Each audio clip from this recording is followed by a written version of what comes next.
Any takers? What? Oh, wow, right on. And nobody said anything I had to not repeat. Very good. That's right. Half your brain. Half of that 3-pound blob of gray and white matter in your head. Half of that meat ball in your cranium. And yes, it is the left hemisphere. The left hemisphere is known as the masculine hunter-killer hemisphere, and the right hemisphere is known as the feminine gatherer-nurturer hemisphere. Both hemispheres developed over 3 million years of evolution, and yet we live in a society that is left-brain dominant. Professor Roger Sperry, Nobel Prize-winning psychobiologist, wrote, "There appear to be 2 modes of thinking, verbal and nonverbal, represented by the left and right hemispheres respectively, and our education system, as well as science in general, tend to neglect the nonverbal form of intellect." What it comes down to is that modern society discriminates against the right hemisphere. Albert Einstein wrote, "The intuitive mind is a sacred gift, and the rational mind is its faithful servant." We have created a society that honors the servant, but has forgotten the gift. That our conscious mind can only focus on information from one hemisphere at a time. We can switch back and forth very, very quickly, but ultimately only information from one hemisphere will reach our consciousness. And in our left-brain dominant society, that hemisphere tends to be the left hemisphere. So that even tasks that would be better handled by the right hemisphere tend to be processed by the less skilled left side for that task. Now, people with optimal intelligence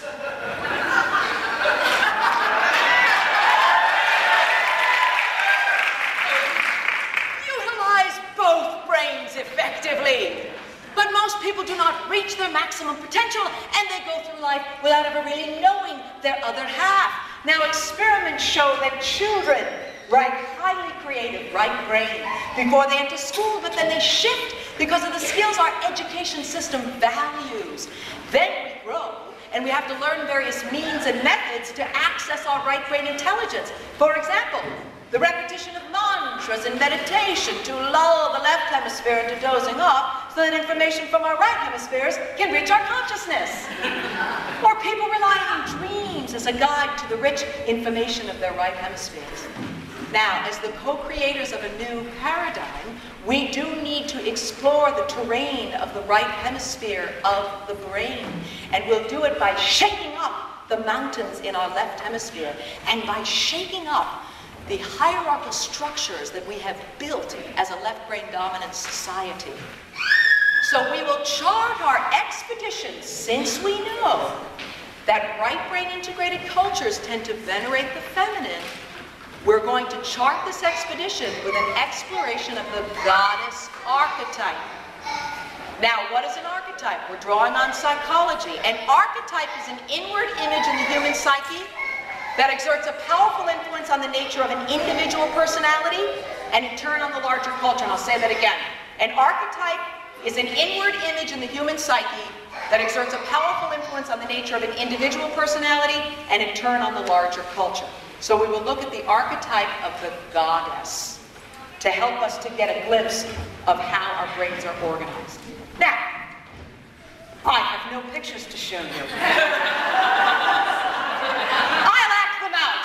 This is the goddess of Willendorf. I am round, and I am full. I am a mother who has birthed all of creation, and in my abundance, I nurture that which I love so dearly. In fact, the goddess of Willendorf actually stands like this. She's so peaceful in her presence. There's the most recent one is the Venus of Whole Fells. That's the oldest piece of figurative art that we have. It was only unearthed in 2008. Very exciting. She has these wonderful, wonderful breasts. Comes down to her belly and you see her sacred yoni and everything's just right there. She's this wonderful, sexual mother of all things. Now, of course, when the news came out that she was unearthed, she had her big public announcement in May of this year. Ready for the headlines? Paleolithic porn. Paleolithic, because it's from the Paleolithic era. In fact, it's from the far reaches of the edge of the Paleolithic era. Stone Age man's sex goddess.